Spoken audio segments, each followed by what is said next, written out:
ဒီနေ့သာသနာတော်တက္ကရာ2548ခုနှစ်ကောဇာတက္ကရာ1366ခုနှစ်ရန်သူလပြည့်ကျော်3ရက်နေ့ညရန်ကုန်တိုင်းလမ်းမြို့နယ်အမှတ်17ရပ်ကွက်သဟပုံညကာရီတန်ခဒါနတနင်္လာဆွမ်းလောင်းအသင်းမှာကြီးမှုကျင်းပအပ်သောတတိယအကြိမ်တရားအလှူပွဲဓမ္မသဘင်တတိယမြောက်ညမှာဘုရားတို့အလှည့်ကျဟောကြားမှာဖြစ်ပါတယ်လူငယ်အများစုဆွမ်းလောင်းအသင်းထဲမှာပါနေတာတွေ့ရလို့ဘုရားတို့အင်မတန်မှဝမ်းမြောက်ကြည်နူးမိတယ်ဒါကြောင့်လူငယ်အများစုနဲ့ပိုးဆိုင်နဲ့တရားတစ်ပုဒ်ရေးထုတ်ပြီးတော့ဟောပေးမယ်တရားကဘယ်ကျမ်းဂန်များအဓိကထားပြီးတော့ဟောမလဲဆိုရင်ဓမ္မပဒပါဠိတော်အင်္ဂုတ္တပါဠိတော်ပေတဝတ္ထုပါဠိတော်ဒီပါဠိတော်ကြီးသုံးခုအခြေခံပြီးတော့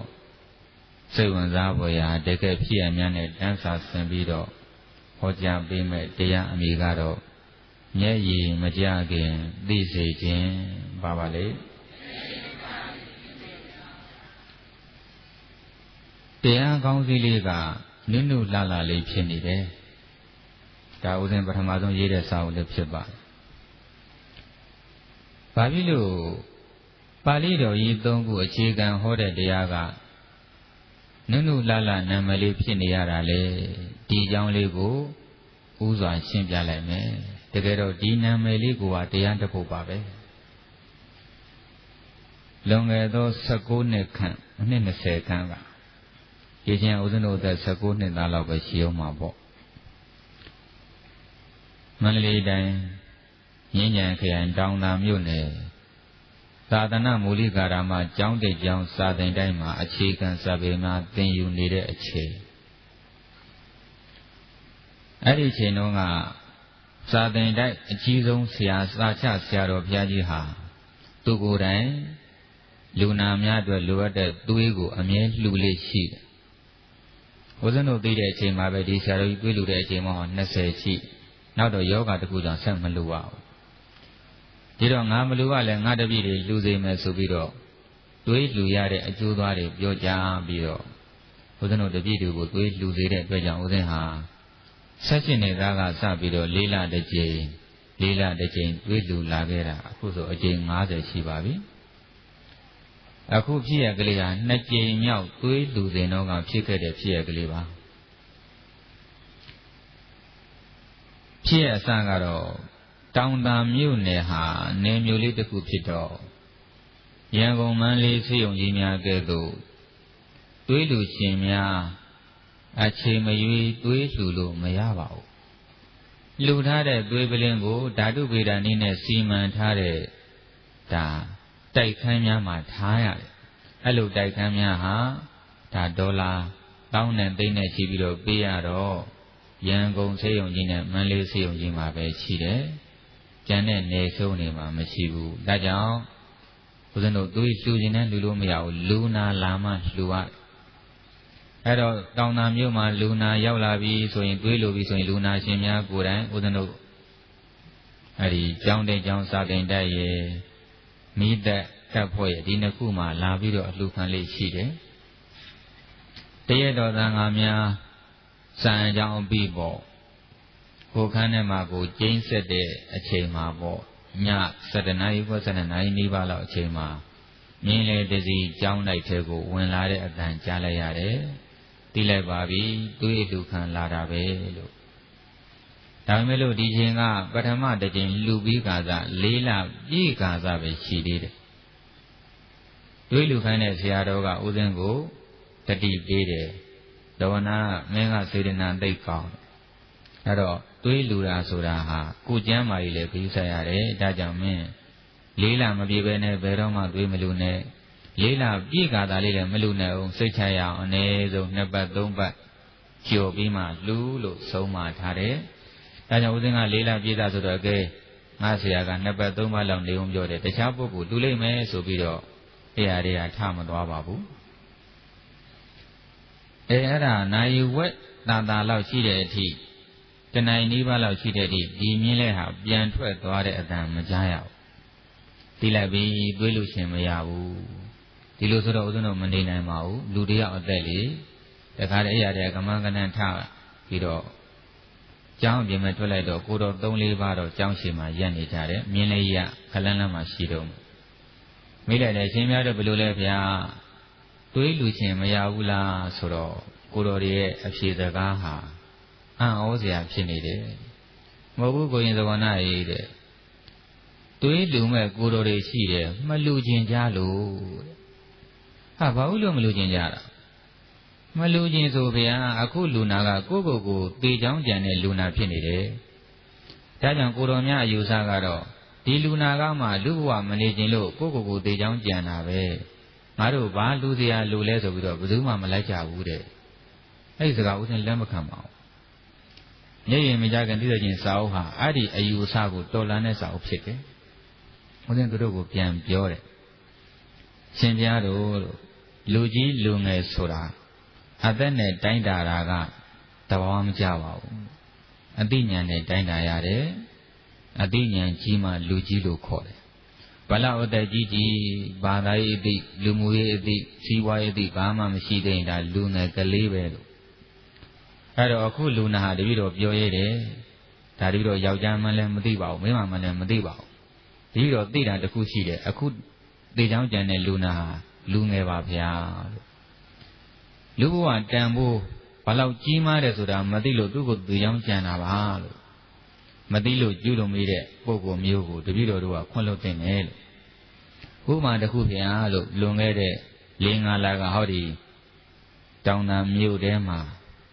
ရွှေပရင်တဲ့အိမ်ကကလေးတယောက်ရွှေမှာရှိတဲ့ကြီးတွေကိုစားတဲ့ငရဲမီးပကံကြီးကိုသူ့အဖေကလွယ်လွယ်ကူကူကျမ်းပြင်မှာချထားမိတယ်အဲ့ဒါကိုတနေ့သားအရွယ်ကလေးလေးကနော်တနေ့သားအရွယ်ကလေးလေးကစားစရာတောက်စရာမှတ်ပြီးတော့သွားပြီးတော့တောက်ချလိုက်ရောသေသွားရောပေါ့ဥတွေပါတွေပြက်ပြီးတော့အဲ့တော့ရှင်ပြားတို့ဖြည့်စမ်းမအောင်လို့ဒီဖြစ်ရမှာဒီကလေးသေသွားတဲ့ဖြစ်ရမှာငရဲမီးတွေကိုတောက်တဲ့ကလေးရဲ့အပြစ်လားတော့မဟုတ်ဒီလိုဘာမှမသိတတ်တဲ့ကလေးတယောက်လွယ်လွယ်ကူကူဆွဲယူလို့ရတဲ့နေရာမှာထားတဲ့မိဘအပြစ်လားလို့ဦးဇင်းမေးလိုက်တယ်မိသားများဖြေကြည့်တယ်ကလေးအပြစ်လားမိဘအပြစ်လားမိဘအပြစ်သူတို့လည်းဒီတိုင်းဖြေပါတယ်ဒါတော့ရှင်ဗျာမိဘအပြစ်ပေါ့ဒီတနေ့နေ့ရွယ်ကလေးလေးကငရဲမိပဲတောက်ရင်သိမယ်ဘယ်သိမလဲဗျာဒါဆိုရှင်ဗျာတို့လို့အခုကိုယ့်ကိုယ်တရားကြံတဲ့လူနာကိုလည်းဟုတ်လားဒီကလေးမှာအပြစ်မရှိဘူးလို့ရှင်ဗျာတို့သတ်မှတ်ရင်အခုကိုယ့်ကိုယ်သေချောင်းကြံတဲ့လူနာကိုလည်းအရှင်ဘုရားတို့အပြစ်မရှိဘူးလို့သတ်မှတ်တင်တယ်သူဟာလူဘဝတန်ဖို့မသိကြပါဘူးဘုရားအခုလူပြန်ဖြစ်မယ်လို့သူထင်နေကြတယ်လို့ဒါကြောင့်သူတက်သေးတာပါသေချောင်းကြံမိတာပါကဲရှင်ဘုရားတို့ဆက်ပြောနေရင်အချိန်ကြာတဲ့လူနာအသက်မပြည့်နေလိမ့်မယ်တပည့်တော်တော့ဘာသွေးလို့လဲသွားမေးမယ်ဆိုပြီးတော့မြင်လဲနန်းသွားမေးတယ်တခါကြီးတို့ဘာသွေးလဲဆိုတော့ဘီသွေးပါဘုရားတဲ့ဘီသွေးဆိုဦးဇင်းကဝမ်းတာတယ်ဦးဇင်းကဘီသွေးကိုဘယ်နဲ့ပလင်းနဲ့တပလင်းမှာပဲတဲ့ဒါဆိုသွားကြဆိုခင်ဗျားတို့တခြားကိုယ်တွေမလိုက်ဘူးလို့ကျုပ်လှူမယ်ဆိုပြီးတော့မြင်လဲမောင်ထွက်ခဲ့ကြလမ်းကြမှာမေ့ကြည့်ရတယ်ပေါ့လားအလူခန္ဓာကလူနာရဲ့ဖခင်တကာကြီးတောသားကြီးတယောက်ယာသမားကြီးတယောက်တကာကြီးဘယ်လိုဖြစ်လဲပြောပါဦးလူနာဘယ်လိုယောဂကြောင့်အဲ့လိုမေဃတာရှိတယ်တကာကြီးမျက်ရည်တွေကျပြီးတော့ငိုးကြတယ်တပည့်တော်အပြစ်ပါဗျာယူတော်တို့ကတောသူတောင်သားယာသမားတွေ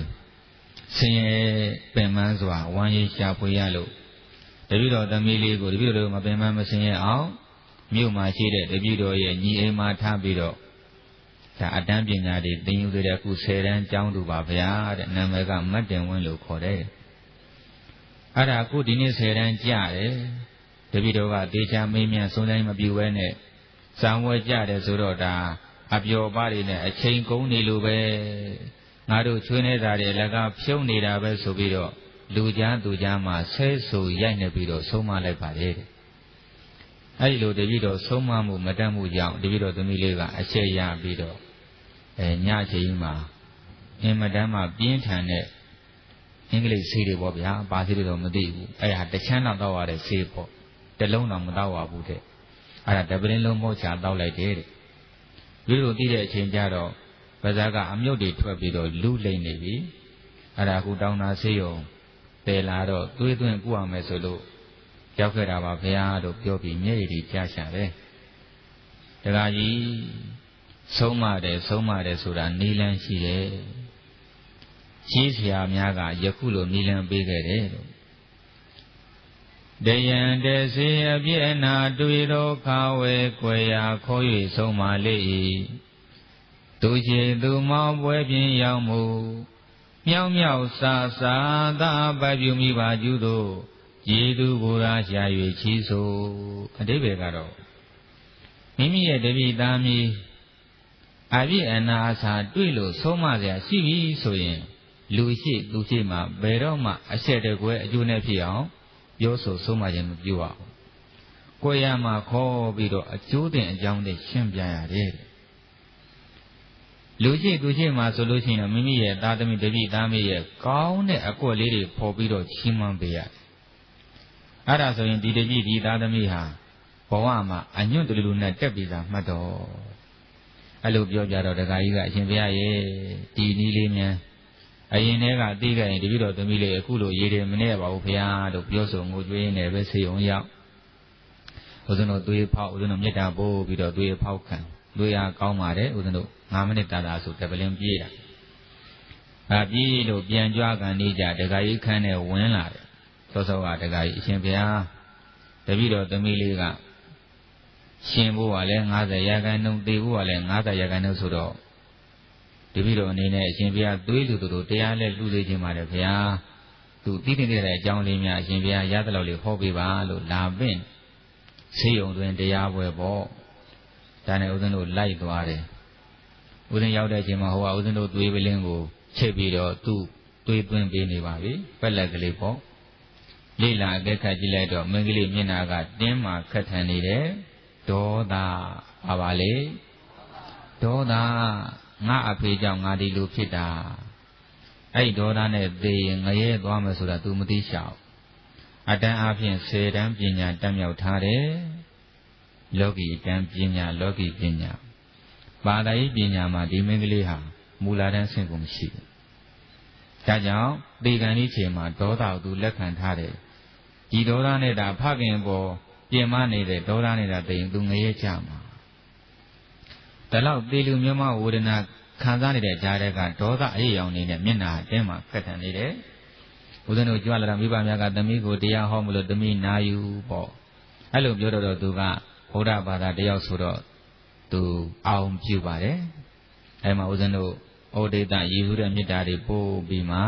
ယနေ့ညလမ်းမြို့နယ်ကတရားဓမ္မတို့ကဟောကြားမယ်ဒါ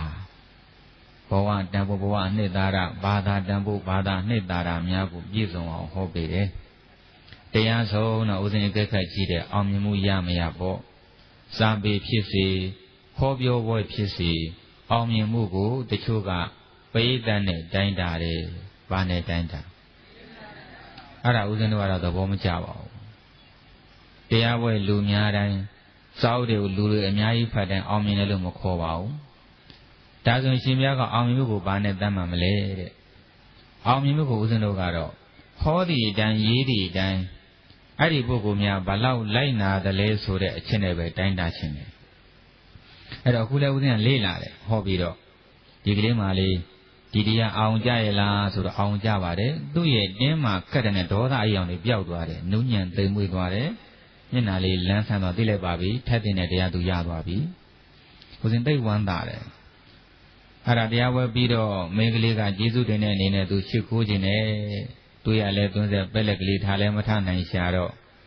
အမှုရာနဲ့ပြောတော့မိဘများကသူ့လက်နှစ်ဖက်ကိုလက်ဥချီပေးတဲ့ပက်လက်ကနေပြီးတော့အဲ့ဒါဦးဇင်းကဝမ်းသာလို့မပြီးသေးပါဘူးမိန်းကလေးကမျက်ရည်တွေကျပြီးတော့ဦးဇင်းကိုလှမ်းကြည့်တယ်မျက်ရည်တွေကတကယ်ကိုဝမ်းနဲ့ပန်းနဲ့ကြငိုတာပေါ့စိတ်မကောင်းဖြစ်သွားတယ်ဦးဇင်းကဟာဒုက္ခပဲငါဟောတဲ့တရားထဲမှာဒီမိန်းကလေးစိတ်ဆင်းစရာဗာမြန်းပါသွားပါလေသူ့မေးရအောင်ကလည်းသူကလည်းစကားမပြောနိုင်ဘူးယောဂတံခံနေရတယ်ဒါနဲ့မတင်မကြနဲ့ကြောင်းပြန်ခဲ့ရအဲ့လိုတော့မရပါဘူးအဲ့ဒီခြေက3ရက်လောက်ကြာမှသိရတယ်သူ့ရဲ့ဖခင်ကြီးကြောင်းကိုလိုက်လာအရှင်ဘုရားတဲ့အရှင်ဘုရားလူတဲ့သွေးဟာ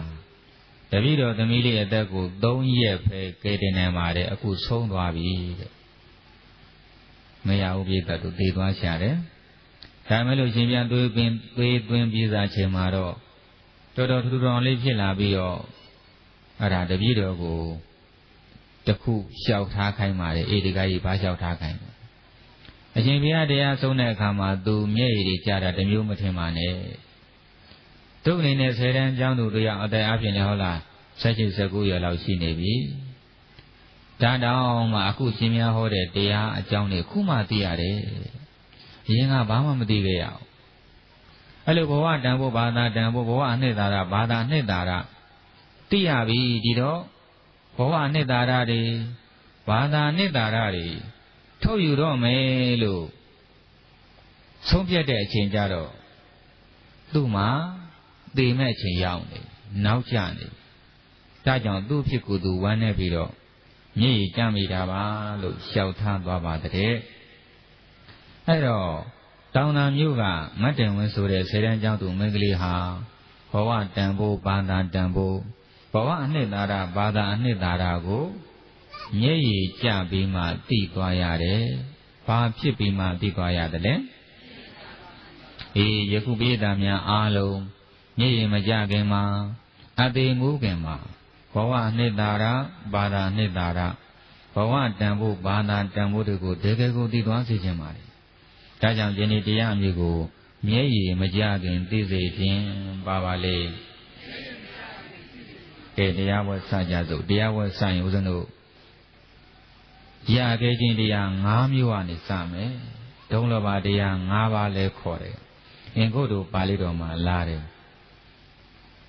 အပမဒေနဘေကဝေတံပါဒိဋ္ဌံဘောဓုပါဒောဒုံလဘောလောကသမေမနုဿတ္တဘာဝဒုံလဘောဒုံလဘတတ္တသံပတ္တိဗဗေစိတံဘာဝဒုံလဘောတတ္တမသဝနအတိဒုံလဘံဘုရားရှင်တော်မြတ်ဆောင်းကနေပြန်လာတိုင်းခြေဆေးရင်းနဲ့နေ့တိုင်းဟောကြားတဲ့ဒေသနာဖြစ်ပါတယ်နေ့စဉ်နေ့တိုင်းဟောကြားတဲ့ဆိုမှတော့ဒီဒေသနာဟာပြည့်တဲ့တို့ရေအရေးကြီးတဲ့ဒေသနာဖြစ်မလားအရေးမကြီးတဲ့ဒေသနာဖြစ်မလားအရေးကြီးလို့နေ့တိုင်းဟောတာပေါ့နံပါတ်1ဗုဒ္ဓပါတော်ဒုံလဘောလောကသမေဖယားရှင်တဆူပွင့်တော်မူရာအခါကာလကိုရခဲ့တယ်ယခုပိဋကများဖယားပွင့်တဲ့ကာလနဲ့ကျုံတယ်ဖယားသာသနာမကုန်သေးဘူးဒါဝမ်းသာမနုဿတ္တဘာဝဒုံလဘောလူဘဝလည်းရခဲ့တယ်အခုရနေပြီဝမ်းသာဒုံလဘတတ္တသမ္ပတ္တိလူချင်းတန်းချင်းပေးချင်းကမ်းချင်းရဏသုံးပါးကိုကြည်ညိုခြင်းနဲ့တရားနဲ့ပြည့်စုံတဲ့ပုဂ္ဂိုလ်ဖြစ်ကိုလည်းရခဲ့တယ်အခုရနေပြီတက်နေတယ်များလူကြတန်းကြပေးကြကမ်းကြအဲ့ဒါတရားရှိလို့တရားဟာလူတိုင်းမှာမရှိဘူးဒါကြောင့်ပတ်စံဥစ္စာချမ်းသာတိုင်းအလူဒါနမပြုပါဘူးဘုရားတို့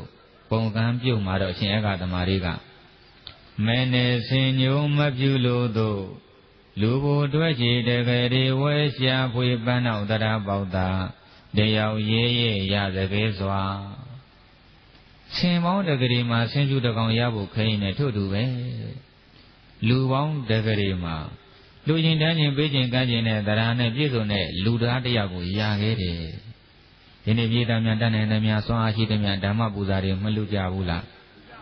အဲ့ဒါတခြားကြောင့်လားတရားရှိလို့လားဝမ်းသာလူတိုင်းမှာဒါမရှိဘူးတက္ကရီမှာတယောက်ပါနောက်ပပစိတဘာဝဒုံလဘောယံဘဝကိုလည်းရခဲ့တယ်တာမန်ယောက်ျားများအမျိုးသားများမဆိုထားပါနဲ့ဗုဒ္ဓဂေါရမကိုယ်တိုင်လေးတင်ကြီးကဘာတသိန်းပါတွင်ပြည့်တဲ့ကာလအတွင်းမှာယံဘဝကို9 ဘဝပဲရခဲ့တယ်ဘုရားရှင်တဆူတော်မှာယံဘဝ9 ဘဝလေးရတယ်ဆိုတော့တာမန်မျိုးသားတဲ့ယံဘဝတစ်ခါလောက်ရဖို့လွယ်ပါမလားရအောင်ယူကြဖို့မျိုးသားတိုင်းကိုလည်းတိုက်တွန်းပါတယ်နောက်သဒ္ဓမသဝနာတိတုံလည်းပံသူတော်ကောင်းတရားနာကြဖို့လည်းပဲအင်မတန်မှရခဲ့တယ်ယခုပြည်တံများသာဘုံညဂါတိတန်ခါဒါနတင်းလာဆွမ်းလောင်းသိင်းကြီးကယူဆောင်များစုပေါင်းပြီးတော့ကျင်းပတော်တရားပွဲတွေ6 ညတိုင်းတိုင်းနာကြတော့မယ်ဒါလည်းပဲအင်မတန်မှရခဲ့ပါတယ်တရားနာဖို့က ဒီငါးမျိုးထဲမှာအရာကဲဆုံးပဲဒါကြောင့်သူ့ကြမှာအတိတရာပါတယ်အတိတုံးတော့အလွန်ကိုရခဲ့ပါတယ်ခုနာရပြီပေါ့အဲ့ငါးမျိုးထဲမှာလူဘဝရခဲ့တယ်ဆိုတဲ့စကားလေးအခုခေတ်လူငယ်တို့ကစောရကတက်ရှင်တက်လိမ့်မယ်အဲ့တော့အဲ့ဒီလူဘဝရောက်ဖို့ခိမ့်မို့ဘုရားကဥမာ2မျိုးနဲ့ဟောထားတယ်ပရမတ္ထကိုမြတ်စွာဘုရားဟောကြားတော်မူတာကတန်ရုပ်ပါဠိတော်နခတိခတုတ်လက်သေးကောင်ဥမာပေါ့လက်သေးပေါ်မြေမုံလေးတင်လိုက်တယ်ဘုရားကပြီးတော့မေးတယ်ခြေသားခြေသမီးတို့ငါဘုရားလက်သေးပေါ်ကမြေမုံရဲ့ဟောဒီအောက်ကမဟာပရိဝေမြေကြီးပဲဘုရားကများတယ်လေဒီတော့ပိဋကတွေကဖြေကြတယ်မြတ်စွာဘုရားအောက်ကမဟာပရိဝေမြေကြီးကမြတ်စွာဘုရားလက်သေးပေါ်ကမြေမုံတဲ့စာပေါင်းများစွာတာလုံးများပြပါတယ်ဘုရားဘလို့မှမနှမ်းရှင်နိုင်ပါဘူးဘုရားဟေးအဲ့ဒီဥမာတိုင်းပဲမင်းတို့လူဘဝကနေသိပြီးတော့လူပြန်ဖြစ်တဲ့ပုဂ္ဂိုလ်တွေဟာငါဘုရားလက်သေးပေါ်ကမြေမုံလောက်ပဲရှိတယ်လူဘဝကနေသိပြီးတော့ငယ်တလေးဆံပြစ်တာသူတွေကအပေလေးပုံကျသွားတဲ့လူသားတွေဟာဟောဒီအောက်ကမဟာပရိမြေကြီးအမှုန့်ပမာဏလောက်ရှိတယ်ကြည်စမ်းပြည့်တယ်လို့ဟောဒီတန်ရုပ်ဒေသနာကိုထောက်ထားကြည့်လိုက်ရင်ရောလူဘဝကိုဦးဇင်းတို့တရားဓမ္မတို့ဟာလွယ်လွယ်ကူကူရခဲ့တာလားခဲခဲရင်ရခဲ့တာလားခဲခဲချင်းရခဲ့တာဘုရားကနောက်ထပ်ဥပမာတစ်ခုထပ်ပေးပြန်တယ်ကာဏကိစ္စပဥပမာမြန်မာလို့ဆိုလိတ်ကန်းဥပမာဗုဒ္ဓကိုယ်တိုင်ပေးတဲ့ဥပမာပါဘုရားတို့ကြံဖန်ပြောနေတာမဟုတ်ပါဘူးအဲ့ဒီမှာဗုဒ္ဓကအပြောကျင်လာတဲ့သမုဒ္ဒရာကြီးထဲမှာမျက်စိကန်းနေတဲ့လေကန်းကြီးတစ်ကောင်ရှိတယ်အဲ့လေကန်းကြီးကအနှစ်တရာနေမှရေပေါ်ကိုခေါင်းလေးတစ်ခါပေါ်တယ်အဲ့ဒီသမုဒ္ဒရာတွေကိုအပေါက်တစ်ပေါက်သာဖောက်ရသေးတဲ့တဘိုးတစ်ချောင်းပြစ်ချလိုက်ခေကရင်ဖြစ်ရမှာကလှိုင်းလေတွေပုတ်ပြီးတော့အရက်လေးမျက်နှာမျောကျင်ရမျောနေတဲ့ထဲဘိုးကြီးကအဲ့ဒီလေကန်းကြီးပေါ်လာတဲ့နေရာတဲ့ကိုရောက်ရမယ်ဒီချိန်မှာလေကန်းကြီးကလည်းနှစ်တရာပြည့်လို့အပေါ်ကိုပေါ်လာရမယ်ဒါနဲ့မပြီးသေးဘူးပေါ်လာတဲ့အခါမှာတပေါက်သေးကဖောက်ထားတဲ့ထမ်းဘိုးကအပေါက်သေးကိုလက်ရနှုတ်သီးလို့ဝင်သွားဖို့ပြည့်တတ်တို့ဖြည့်ကြည့်တယ်လွယ်ပါမလားမြတ်စွာဘုရားပြည့်တတ်တဲ့ဒီတိုင်းမဖြစ်ပါမြတ်စွာဘုရားမလွယ်ပါဘူးဘုရားဖြစ်နိုင်ပါဘူးဘုရားရှင်သားရှင်သမီးတို့အဲ့ဒီဥမာကမှလက်ကြီးကလည်းမသေးရင်ထမ်းဘိုးကြီးကလည်းပဲရေနဲ့မဆွေးမမြင့်ရင်တနေ့မို့တနေ့တော့စွတ်ကျင်စွတ်သွားနိုင်သေးတယ်ဖြစ်ရင်ဖြစ်နိုင်သေးတယ်ငယ်တလေးဆံပြည့်တာသူတကယ်အပေလေးပုံကြသွားတဲ့လူသားတယောက်လူပြန်ဖြစ်ဖို့ကတော့ဘလို့မှကိုဖြစ်နိုင်တော့ပါဘူးတဲ့အဲ့ဒီဥပါနဲ့ကိုအစာပေါင်းများစွာပုံမခဲရင်သွားပါပြီဒီဒေသနာထောက်ကျင်တော်ပြည့်တတ်တို့ရေလူဘဝကိုဦးဇင်းတို့တရားဓမ္မတို့ဟာလွယ်လွယ်ကူကူရခဲ့တာလားခဲခဲရင်ရခဲ့တာလားဒီစောစောကမတ်တုံဆိုတဲ့ဆယ်တန်းကျောင်းသူမင်းကလေးဟာဒီလိုမသိကြဘူးလေတရားမှမနာပဲနဲ့မိဘတွေကတိုက်မှမတိုက်တွန်းပဲနဲ့ဘာသာရေးစာအုပ်ကောင်းတွေမှာဖတ်ရပဲနဲ့မသိဘူးလေဒီတော့သူကလွယ်လွယ်ရတယ်မှတော့ကိုယ့်ကိုတတ်သေးချာတာဒါတောင်ဦးဇင်းတို့ရဲ့အချိန်မီတရားလေးနားလို့သူ့မှာကောင်းအောင်ဒုက္ခတွေရောက်ပါလိမ့်မယ်နှမို့ဆိုရင်တော့ဒုက္ခပေါ့ဒါဆိုရင်တရားဓမ္မတို့ကြီးလူငယ်များမှတ်လိုက်ကြရအောင်နောက်ကြမှသိရတဲ့တန်ဖိုး၃ခုတဲ့နောက်ကြမှသိရတဲ့တန်ဖိုးဘယ်နှခုနံပါတ်1ဦးဇင်းတို့နိုင်ငံတစ်ခုရဲ့လူတစ်ယောက်ရဲ့ကျမ်းမာရေးတန်ဖိုးကိုမကျမ်းမာတဲ့အခါမှာသိတယ်အဲ့ဒါမှတ်သွားကြများသောအားဖြင့်ယဟန်ရောလူတွေရောပေါ့ကျမ်းမာရေးကယူမဆိုင်ကြဘူးအစာစားပြီးဆိုရင်ကိုစားကျင်တာစားတယ်အာဟာရပြည့်မဲ့အစာအသေးအနှံနော်နောက်ကြည်လွယ်မဲ့အစာဒါတွေလုံးဝမယူမဆိုင်ဘူးစားကျင်တာတွေလျှောက်စားတာပဲတဲ့မတဲ့နောက်ညဆိုရင်အေးဒီအပြက်ခံလိုက်တာတီးဝဲလာတဲ့ဟာတွေညနေတန်းကောင်ကြည့်ကြအေးပြက်တော့ကျမ်းမာရေးပြက်အစာပြက်တော့ကျမ်းမာရေးတွေထိခိုက်မှတ်ထားဦးဇင်းတို့ဒကာတော်မတို့တီဗီယောဂနဲ့ငှက်ဖျားယောဂဟာအားမရှိတဲ့လူတွေဖြစ်တာအေးဒီတားပြက်အစာတော့ပြက်ရတာယောဂမျိုးစုံဝင်တာပဲဒါကြောင့်မကျမ်းမာပြီဆိုရင်တော့သိပြီကျမ်းမာရေးတန်ဖို့ငါကျမ်းမာလို့ရှိရင်တော့ဇီဝတွေရှားနေမှာတရားတွေရှားနေမှာအခုတော့သွားပါပြီဆိုပြီးတော့ဒါကြောင့်ကျမ်းမာရေးတန်ဖို့ကိုမကျမ်းမာတဲ့အခါမှာသိတဲ့တို့ကြောင့်ပြည်တံများကျမ်းမာရေးတန်ဖို့ထားကြပါအချိန်မှန်အိပ်ကြပါအချိန်မှန်စားကြပါ အေးအပြည့်ခံပြီးတော့ဘယ်တော့မှညနေတန်းကောင်ပြောပါတယ်မလိုက်စားကြပါနဲ့လို့အထူးသတိပေးပါတယ်နံပါတ်2နိုင်ငံတစ်ခုလွတ်လပ်ရေးတန်ဖိုးကိုသူ့ကျွန်ဘဝရောက်မှသိတယ်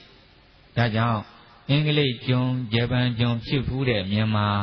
အမျိုးသားမျိုးသမီးအားလုံးလွတ်လပ်ရေးတန်ဖိုးသိချာသိပါတယ်ဦးဇင်းတို့ကဲ့သို့လွတ်လပ်ပြီးမှလူပြစ်လာတဲ့ပုဂ္ဂိုလ်တွေဟာလွတ်လပ်ရေးတန်ဖိုးတကယ်မသိပါဘူးကိုယ်တွေမှမကြုံဘူးပဲနဲ့ကိုနံပါတ်3လူဘဝတန်ဖိုးကိုငရဲပြည်ကြမှာသိတယ်မှတ်သွားလိုက်ကြလူဘဝတန်ဖိုးပဲကြမှာသိဟာအရှင်ဘုရားဘာကြည့်ကြတော့ယူတော့ကြားဘူးပါဘူးယဟန်တစ်ပါးအနေနဲ့အထောက်ထားမရှိပဲမပြောပါဘူးရိတ်တံများဤသူတို့မရဲ့မရတဲ့သမီးပြိုတွေဖြစ်စည်းတဲ့အတွက်ကြောင့်ကာမဂုဏ်အားကြီးတဲ့အမျိုးသားတွေကြတဲ့ဒုသနာသောငရဲဆိုတာကြားဘူးတယ်မို့လားအဲ့ဒါလေးလေးပြင်းမအောင်အဲ့ဒါအမှတ်မှားနေကြတယ်ဒီငရဲနာမည်ဟာဒုသနာသောမဟုတ်ဘူးလောဟကုံဘီလို့ခေါ်တယ်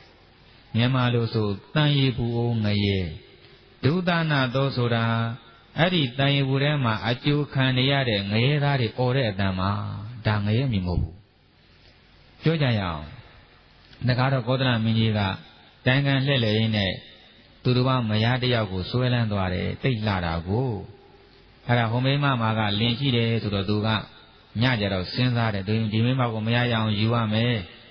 သူများမယားသိနေဆိုရင်လည်းငါအဆက်ကွဲလိမ့်မယ်ကောသလမင်းကြီးဒုက္ခရောက်နေတဲ့ညမှာဒီတော့သူ့ယောက်ျားကိုငါအနီးနားမှာခါစားခိုင်းပြီးတော့အပြစ်ရှိရင်တတ်မယ်သူ့ယောက်ျားသိရင်ဒီမိမကိုသိမ့်မယ်တဲ့အဲ့လိုကားတဲ့မတရားတဲ့ကာမဂုဏ်တွေကြံစီနေတဲ့အချိန်မှာတကောင်လောက်လည်းရောက်ရောမြေကြီးအောက်ထဲကဒုသနာသောဆိုတဲ့အတိုင်းလေးတန်ထွက်လာတော့သူလန့်သွားတယ်အဲ့လိုမရတော့ဘူးငကောမှသူကာမဂုဏ်မိလောင်တဲ့အိမ်မျိုးရတဲ့ကြားတယ်ဒီတိုင်းလေးကြားတော့အိမ်မျိုးတော့ကြောက်သွားတယ်ချွေးတွေပြန်သွားအဲ့ဒါဘေးရင်စရာနက်ခတ်ကြတယ်မေးတော့ဘာမှမသိပါဘူးမသိမလို့မသိဘူးပြောလို့ရှိရင်အထင်သေးမှဆိုတော့ဘေးရင်စရာတွေကလိမ့်ရောအဲ့ဒါအရှင်မင်းကြီးအသက်အန္တရာယ်ပဲဖြစ်တယ်အရှင်မင်းကြီးအသက်မသေးခြင်းတော့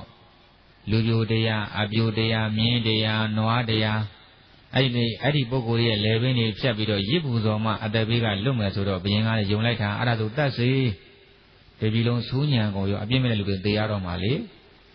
ကံကောင်းထောင်းမှဆိုတာမန္လိကမိဖုရားကအတွေးခေါ်ပညာရှိတော့အဲ့ဒီလူတွေတိလိษံနဲ့အကုန်ပြန်လွတ်ပြီးတော့တခါတည်းအဲ့ဒါကောသလမင်းလက်ဆွဲနန်းတော်သွားလားဘုရားရှင်ရှိတဲ့ကြားတဲ့ကဘာလို့ဘိနေဆရာအားကုန်လိုက်ခဲ့အခုဒီကအမျိုးသမီးအဲ့လိုမျိုးပုံကိုယ်တွေများပါတယ်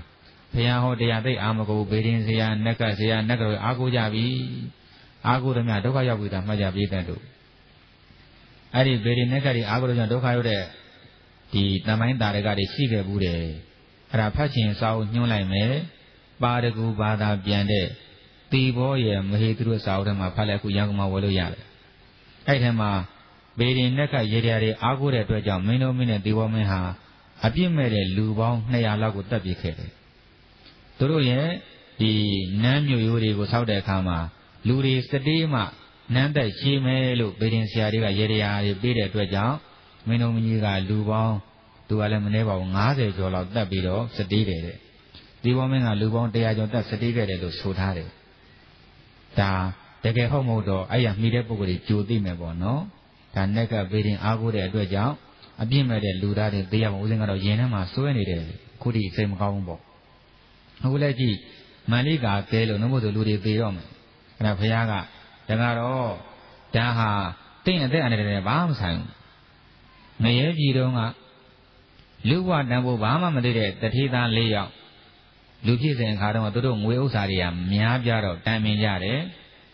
ငါတို့ဥစ္စာကြီးငွေတွေများပြားတယ်ဒါတွေကိုဘယ်လိုသုံးချမလဲကြောက်ကဟာအစင်းနေကြည့်ဒါဘဝတုန်းကမကြိုက်ဘူးဟိုအတန်နေနားတော့လည်းမကြိုက်ဘူးဟိုအရက်တွေတောက်မှဒါလည်းမကြိုက်ဘူးဟိုတရားကဟာငါတို့ကဒီလိုလုပ်အောင်အတွေ့အထိဖို့ရပါရင်ဟောအကောင်းဆုံးပဲဒါဘဝနဲ့တာတာပဲဘဝစည်းစိမ်ပဲဘဝနိဗ္ဗာန်ပဲဒီတော့တို့သူများရဲ့လှပတဲ့သူမရဲ့မယားတွေသူမသမီးပြိုတွေကို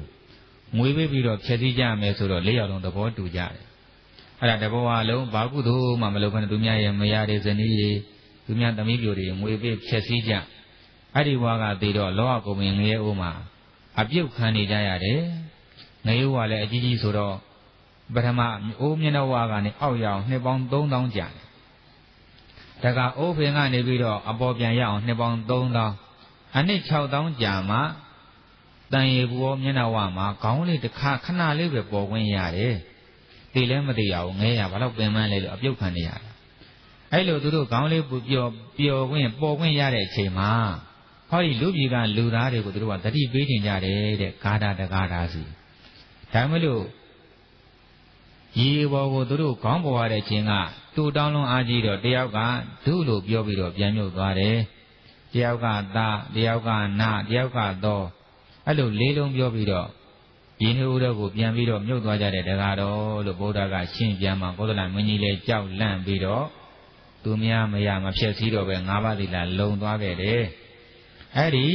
အတန်၄မျိုးတည်းကနောက်ဆုံးသောဆိုတဲ့အတန်လေးကိုပြည့်တန်များနားထောင်ကြည့်အောင်ဗုဒ္ဓကအဲ့ဒီငရေသားပြောခြင်းတဲ့စကားအပြည့်စုံကိုတပ်ပညုဏဉာဏ်တော်နဲ့ယခုလိုချက်တယ်ခုတော့ဟောကြားပေးတယ်သူပြောခြင်းတာဒါပဲတဲ့တောဟနာနုဟိတောကန္တဝါယောနိလဒါနာမနုဿေဝရညုသီလသံပန္နောကာမိကုသလံဘဟုမြန်မာပြန်လိုက်တော့ငါဟာဟောဒီငရေကြီးကလို့ပြီးတော့အင်မတန်ရခဲ့တဲ့လူဘဝကိုပြန်ပြီးတော့ရမယ်ဆိုရင်သူတော်ကောင်းတရားတွေအမြဲတမ်းနာမယ်သူတော်ကောင်းတွေရဲ့အလိုဆန္ဒသိပြီးတော့အလားတတိဒါနတွေပြုမယ်သေးသေးကြီးကြီးကုသိုလ်အားလုံးအမြဲတမ်းလုပ်မယ်၅ပါးသီလကိုအမြဲတမ်းလုံခြုံမယ်၈ပါးသီလကိုဥပဒေတိုင်းပဲစောင့်တည်ပါတော့မယ်လို့အဲ့ဒါငရဲကြီးကြမှာပြည့်တယ်များကြီးလူဘဝတန်ဖို့သိတာဘယ်ကြမှာလူဘဝတန်ဖို့သိတာဟောခုပြည့်တယ်များကြီးတန်သာဘုံညဂါတိတန်ကဒါနဆွမ်းလောင်းသိကြီးရဲ့ကျေးဇူးကြောင့်တရားပွဲကြီးကျင့်ပါတရားနာရတော့ဟော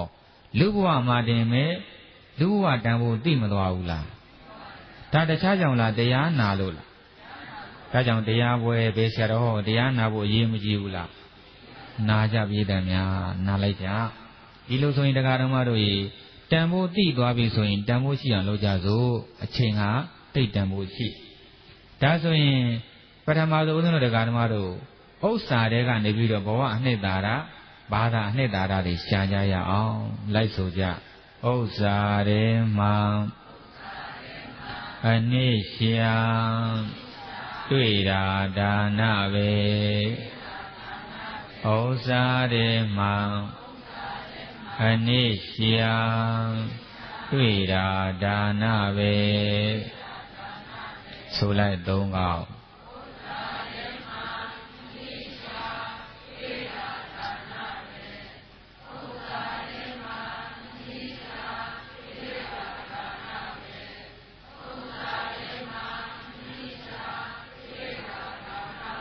ဥစ္စာတွေကနေပြီးတော့ဘဝအနှစ်သာရဘာသာအနှစ်သာရရှာကြည့်လိုက်တော့ဒါနကိုတွေ့တယ်။ဘာကိုတွေ့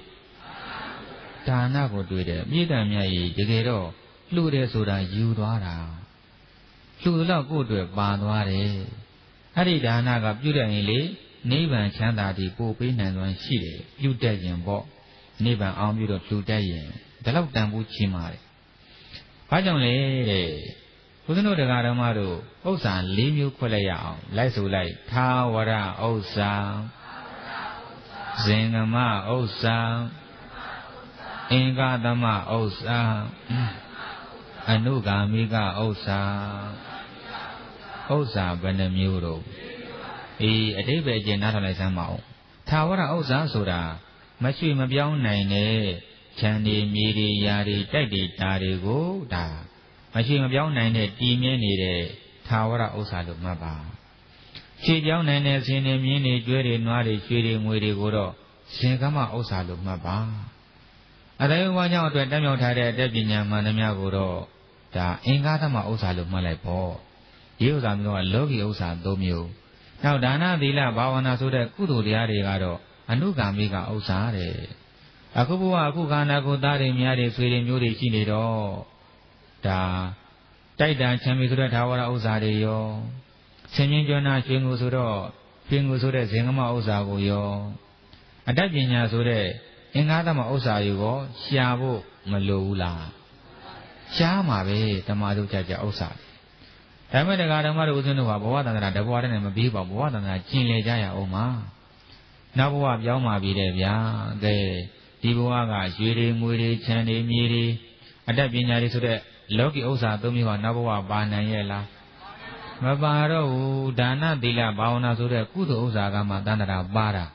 ဒါကြောင့်နောက်ဘဝနောက်ခန္ဓာတန္တရာရှိတဲ့အတွက်ကြောင့်ကုသိုလ်ဥစ္စာကိုလည်းရှားဖို့မလိုဘူးလား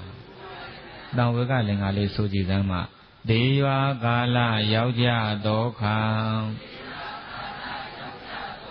ကိုနောက်ကိုကဗာမြဗာမာပစ္စည်းစုစုတခုမပါကိုပြုထကံမြပါမည်သာဒါမပြည့်တယ်မြတ်ဘဝတန္တရာပြောင်းသွားပြီဆိုတော့ကိုပြုတဲ့ကုသိုလ်ကံအကုသိုလ်ကံတိုင်းတစ်ခုပဲပါမှာပဲဆော့ဆော့ဥစ္စာတစ်ခုမှမပါဘူးဒါကြောင့်ဘုရားကဥစ္စာအနှစ်သာရဟာဒါနဆိုတာမမှန်ဘူးလားဗျ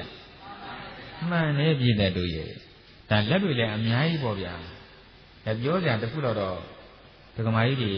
ဒကာကြီးတွေအားကြောင်ပြောခဲ့ပါအောင်မယ်ဦးဇင်းတို့လူမသိခင်တည်းကနတ်ပြည်မှာဗိမာန်ပေါက်တဲ့အကြောင်းဗုဒ္ဓလက်ထက်ကလည်းနန္ဒီယသူပြောဆိုတာရှိခဲ့ဘူးတဲ့သူเจ้าဆောင်လူတဲ့သူမသေးသေးဘူးနတ်ပြည်မှာသူ့အတွက်ဗိမာန်ကြီးကျိုးပေါက်သွားတယ်ဒီမှာဦးဇင်းကအတွေးခေါ်တစ်ခုပဲပြောပြီးတော့ပထမဘောဘနှစ်သာရဘာသာနှစ်သာရကိုဒါအမိကုံချုပ်မယ်ပေါ့ဒုတိယတတိယနှစ်ခုကျန်သေးလို့အတွေးခေါ်လေးတစ်ခုကမဂဒေဝမှာမန္လေဆရာတော်ကြီးဆက်ခဲ့တဲ့လင်္ကာတစ်ခုပဲအဲ့မှာဦးဇင်းတို့မန္လေဆရာတော်ဘုရားကြီးကထင်ရှားကြောဟောပိညင်ဆိုတာတကူကြီးစွာယန္နာလိဥစ္စာအသက်နှစ်ပါးအတွက်ကိုမပြည့်စည်ရဝန်ခံစွာလျက်တရာဟုညဣတရားမူဖော်ပြ၍သွေမိစေဖီတံပြဲလွဲ့စွမ်းကြောင့်ခံထမ်းပါပဲမပြုနိုင်မှုမြဲကန်စိတ်ငါထိုတရာကိုပညာကွန့်တွေမစွန့်စေနှင့်အဲ့ဒီကြပြလေးဆက်ထားအတိပ္ပယ်အကျဉ်းကတော့တကူကြီးတဲ့ယန္နာအရှင်မြတ်ကြီးများတောင်မှဘုဒ္ဓဇင်တယောက်ရဲ့အသက်တို့ဥစ္စာတို့ကိုမပြည့်စည်အောင်တာဝန်ယူနိုင်တော်လည်းပဲဘုဒ္ဓဇင်ရဲ့တရားတရားကိုတော့တာဝန်မယူနိုင်ဘူးလို့ဒါအတိပ္ပယ်ရတယ်ဒီလိုပြောဝင်တဲ့ပြေးတံများရဲ့နှလုံးသားထဲသိမရောက်နိုင်သေးဘူးဒါကြောင့်ဒီကြပြဆက်ခဲ့ရတဲ့အကြောင်းဇာတ်လမ်းကိုပြောပြပေးမယ်အကြောင်းဇာတ်လမ်းကဒီလိုတခါတော့မြတ်စွာဘုရားကိုအရှင်မောဂလန်ရဲ့တက္ကတထေတယောက်ကဆွန်စာပင့်ထားတယ်ပေါ့အဲ့ဒီရက်မှာပဲရှင်သေဝိလိမထေရကလည်းပဲမွေးဖွားတယ်မွေးဖွားတော့9နှစ်သားအရွယ်ကြီးတန်းမွေးရတယ်မိခင်ဘဝထဲမှာ9နှစ်ကျော်နေခဲ့ရတယ်ဘာကြောင့်လဲဆိုတော့အရင်ဘဝမင်းဘဝရောက်တော့သူများနိုင်ငံကို9နှစ်ကျော်တိတိသူကလည်းပဲ9နှစ်ကျော်အဲ့ဒီနိုင်ငံကိုအစာရည်သားတွေဒါတက်တွေနဲ့ပိတ်ပြီးတော့ဖြတ်ခဲ့ဘူးတဲ့အကုသိုလ်ကံကြောင့်အခုဘဝသူမွေးတော့မိခင်ဘဝထဲမှာ9နှစ်ကျော်နေရတယ်သူမွေးလာတော့ဒီသူဖခင်ကဝမ်းသာအားရပေါ့ဘုရားရှင်နဲ့တန်ခါများကိုဆုံးပင့်9ရက်ဆုံးကျွေးပြရစီဘုရားလို့ပင့်တော့ဟိုတကောင်ကလည်းဆုံးအားပင့်တာနှစ်ခုဖြစ်နေတဲ့အတွက်ကြောင့်ရုတ်တရက်ပင့်ရတဲ့ရှင်လူလေးဖခင်များဦးစားပေးပြီးတော့ရှင်မောကလန်ရဲ့တကာတထေးကြီးကိုဆုံးကတ်တဲ့ရက်ပြောင်းခိုင်းလိုက်တယ်ဒါရှင်မောကလန်ကြွသွားတကာကြီးစီရောက်ကြိုးကြောင်ချင်းပြတကာကြီးဒီလိုဒီကြောင်မဲ့တကာကြီးရဲ့ဆုံးအလူကိုနောက်9ရက်ဆုပ်ပေးပါ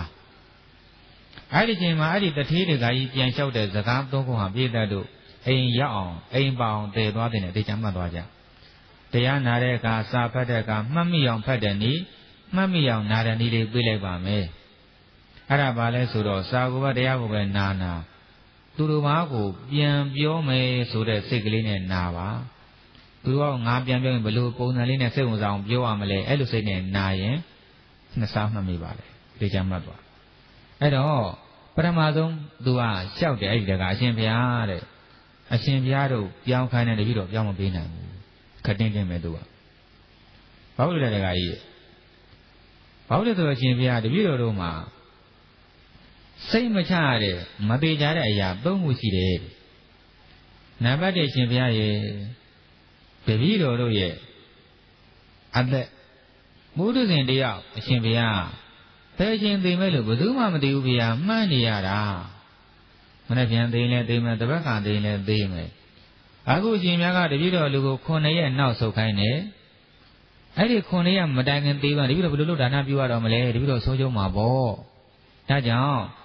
တပည့်တော်အသက်ကိုအဲ့ဒီခွန်နဲ့တွင်မသေးပါဘူးလို့အရှင်ဘုရားအာမခံနိုင်ရင်တပည့်တော်အလူနောက်ဆုတ်ပေးမယ်ဟောလာပြီ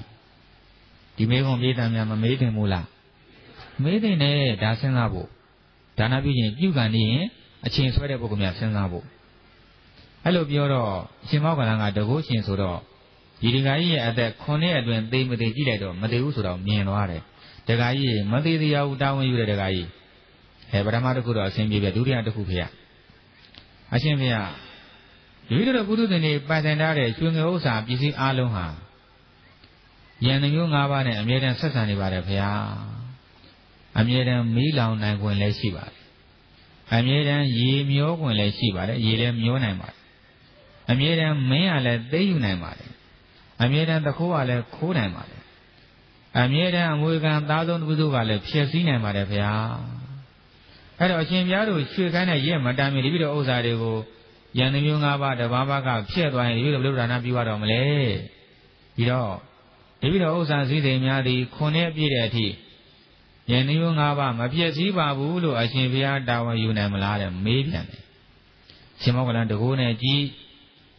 မပြည့်စုံဆိုတာမြင်တော့တခါကြီးတာဝန်ယူတယ်မပြည့်စုံသေးရဘူးဟုတ်ပြီဗျာနောက်ဆုံးတစ်ခုကျန်တော့တယ်အရှင်ဘုရားအရိယာပုဂ္ဂိုလ်များရဲ့တရားတရားဆိုတာမြေကြီးထဲမှာအတပေါင်းများစွာစိုက်ထားတယ်ကြောက်တန်ကြီးနဲ့တူတယ်ဗျာကြောက်တန်ကြီးဟာ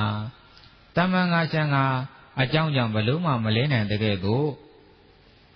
အရိယာဖြစ်တော်တဲ့အောက်ထည်ဆုံးသောတာပန်တည်သွားတဲ့ပုဂ္ဂိုလ်ရဲ့ယေဒနာသုံးပါးကြီးညိုတဲ့တရားဟာဘယ်ဘဝရောက်ရောက်မပြည့်စည်တော့ပါဘူးဗျာဒီဘဝတော့ပြောနေဘဝဆက်တယ်မပြည့်စည်တော့ဘူးဒါကြောင့်လည်းသောတာပန်ရဲ့အပေမကြတာဒီလိုပုထုဇဉ်နဲ့ယေဒနာသုံးပါးကြီးညိုမှုကတော့ဖွဲပုံပေါ်မှာကြောကမဲစိုက်ထားတဲ့ဝက်ချမ်းပြားနဲ့တူပါတယ်ဗျာဒီဝက်ချမ်းပြားအခြေမရွေးအကြောင်းမျိုးကြောင့်လဲကျသွားနေတယ်လို့ဒီလိုယေဒနာသုံးပါးကြီးညိုတယ်ဆိုတာအပေါ်ယံဗျာမကြီးညိုစရာတစ်ချက်တူတယ်နောက်မလူတော့ဘူးဒါနပြက်သွားတာပဲပြီးတော့အခုအရှင်ဘုရားနဲ့တည်းကဘုရားမူရှိတဲ့သံဃာများကိုတပည့်တော်ဒီနေ့ဆုံးကတ်လူခြင်းတဲ့ကဲ့သို့နောက်9ရက်ပြည့်တဲ့နေ့မှာပဲဒီနေ့လိုပဲဆုံးကတ်လူခြင်းတဲ့တရားတရားတွေရှိနေစေရမယ်လို့အရှင်ဘုရားတာဝန်ယူနိုင်သလားဒီတဲ့တို့ကြီးဒီမေးခွန်းမမေးသင့်ဘူးလားမေးတင်နဲ့ပုရိသတရားမခိုင်မြဲဘူးအဲ့ဒါကြောင့်ပြည့်တဲ့တို့ကြီးအရှင်မောက္ကလန်ကြီးလက်မြောက်အရှုံးပေးတယ်တခါကြီးဒါတော့ကျုပ်တာဝန်မယူရဲဘူးတဲ့အဲ့တော့တခါကြီးရာတဲ့ဖက်ဆက်လုပ်ကြရအောင်ဒီကဖက်ဆက်ကအဲ့ဒီကပေါ်တာဟုတ်လားတခါကြီးကဟုတ်လားတရားတရားမပြည့်အောင်တခါကြီးကိုယ်တိုင်တာဝန်ယူပါဘုန်းကြီးကတခါကြီးရဲ့အသက်ဥစ္စာမပြည့်စုံအောင်တာဝန်ယူပါနေမယ်လို့အဲ့ဒါဖက်ဆက်လုံးမပြည့်တဲ့တော့အဆင်ပြေသွားတယ်ဆုံးစားကိုရွှေ့ပေးလိုက်ပါတယ်ဒီတော့ပထမဆုံးဘဝနှစ်တာဘာသာနှစ်တာအဲ့ဒီမှာတင်ညီကုန်းချုပ်ဒုတိယဘဝနှစ်တာဘာသာနှစ်တာရဟောဒီခန္ဓာကိုယ်ထဲမှာရှာရမယ်ဘယ်မှာရှာရမလဲလိုက်ဆိုကြခန္ဓာထဲမှာအနိရှာတွေ့တာသီလပဲခန္ဓာထဲမှာအနိရှာတွေ့တာသီလပဲဆိုလိုက်သုံးခေါက်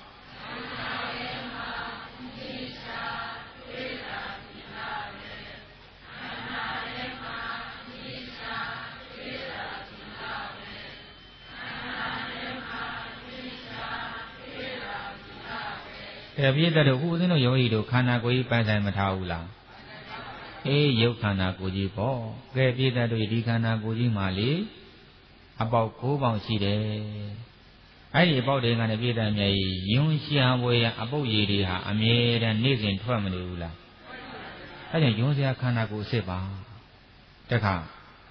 96ပါးသောယောဂါတွေဟာဒီခန္ဓာကိုယ်ကနေပေါက်ဖွားမလာဘူးလားအေးဒီယောဂါနဲ့ရှိလို့ဒီယောဂါတွေဖြစ်ရတာဒါကြောင့်ယောဂမျိုးစုံပေါက်ဖွားရာခန္ဓာကိုယ်အပုပ်ရည်မျိုးစုံရှံထွက်နေရာဒီခန္ဓာကိုယ်ကြီးတွေကဘဝအနှစ်တရရခြင်းရင်တော့သီလဆောင်ကြပါဆောင်ကြဒီနေ့သီလအကြောင်းဦးဇင်းတို့ဟောပေးမယ်အချင်းပေါ့ဗျာအကျေဦးတော့အခုဦးဇင်းတို့ဒီမှာစာအုပ်ပါပါတယ်သီလအစွမ်းဆိုတဲ့စာအုပ်ထဲမှာအကျေဖတ်ကြဒီမှာတော့ညာတရားကိုရသလောက်အချင်းဟောရတာကို တိလအကြောင်းကလည်းပြည့်တယ်များဟောတဲ့ဆရာတော်ကနဲတယ်ဦးဇင်းတော်ဟောပေးတယ်ဘာလို့နဲလဲဦးဇင်းစဉ်းစားကြည့်တော့ရေးတဲ့ပုဂ္ဂိုလ်လည်းနဲဟောတဲ့ပုဂ္ဂိုလ်လည်းနဲတာကတော့အခုခေတ်တရားဓမ္မအများစုကတခိုးတွေများတာဟုတ်ဗျာဟုတ်လားຢာတို့ကြည့်ရင်ကြီးသလောက်ခိုးကြတယ်ဒီတော့ငါဟောလိုက်ရင်တော့ထိကုန်မှာပဲဆိုပြီးတော့ဘုန်းကြီးတွေမဟောတော့ဘူးထင်တယ်ဦးဇင်းတော်ဟောမှာပဲနော်ဦးဇင်းပထမဆုံးစီဒီကိုထဲမှာပါတယ်လေဆရာ2မျိုးတဲ့ဆရာဘယ်နှမျိုး2မျိုး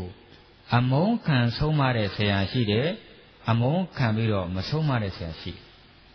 အဲ့တော့တချို့ဆရာကလေငါဒီပြည့်တွေဆုံးမဟောကြလိုက်ရင်တော့ငါမုန်းသွားလိမ့်မယ်နောက်မလူပဲနေလိမ့်မယ်မဟောပဲနေမှဆိုအဲ့ဒီဆရာဟာဒါမကိုးကွယ်ထိုက်တဲ့ဒါအမုန်းမခံတဲ့ဆရာပဲတချို့ဆရာကငါမုန်းရင်မုန်းဘူးစီမလူလဲနေသူ့ကောင်းကျိုးရဖို့သန္တရာတစ်လျှောက်ကောင်းသွားရင်ပြီးရောဆိုပြီးတော့ဆုံးမတဲ့ဆရာကဒါအမုန်းခံပြီးတော့ချစ်တဲ့ဆရာလို့ခေါ်တယ်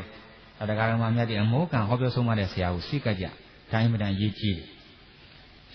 တယ်ဘာကြောင့်ဆရာတော်ကဒီကြောင့်ပြောတယ်လဲဆိုတော့ဦးဇင်းတို့ဒီဟိုလေးတစ်ခုရှိတယ်ပုံမြင်လေးတစ်ခုရှိတယ်ဖြစ်ရကလေးတစ်ခုပေါ့မူတုနဲ့ဇာမီဆိုတဲ့ကလားနှစ်ယောက်ဗုဒ္ဓဘာသာတွေပါပဲအဲ့ဒါဇာမီကဘုန်းကြီးပြင်ဆုံးကတ်တော့တရဏဂုံဆောက်တဲ့အခါပြည့်တံများဘောဓနနံကိစ္ဆာမိလို့မဆိုရဘူးလား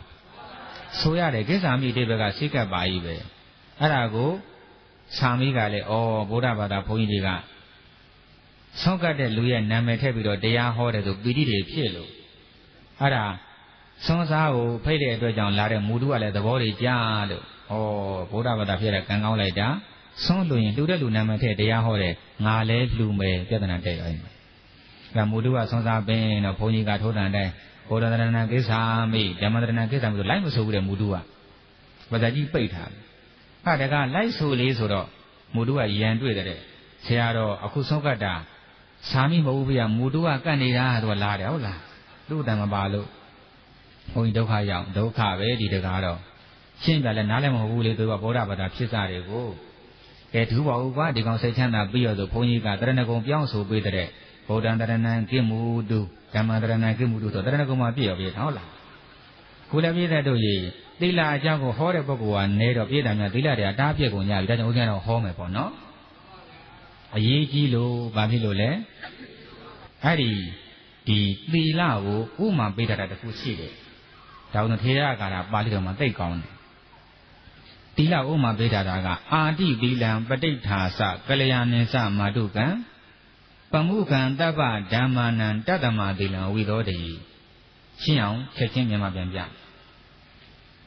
ကိုယ်နှုတ်ကိုထိန်းသိမ်းကြောင်းဖြစ်တဲ့သီလတရားဟာကုသိုလ်အားလုံးရဲ့ဥဥစဖြစ်တယ်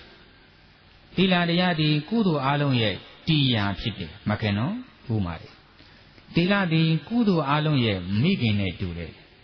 သီလသည်ကုသိုလ်အားလုံးရဲ့အကြီးအမှုနဲ့တူတယ်တနည်းသီလသည်ကုသိုလ်အားလုံးရဲ့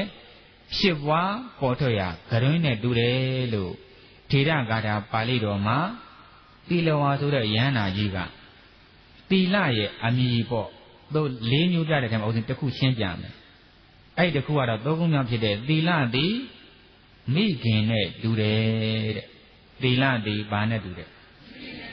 မိခင်နဲ့တူတယ်ကုသိုလ်အားလုံးရဲ့မိခင်ဟာသီလပဲဘယ်လိုလဲတဲ့ဥမာပေးရအောင်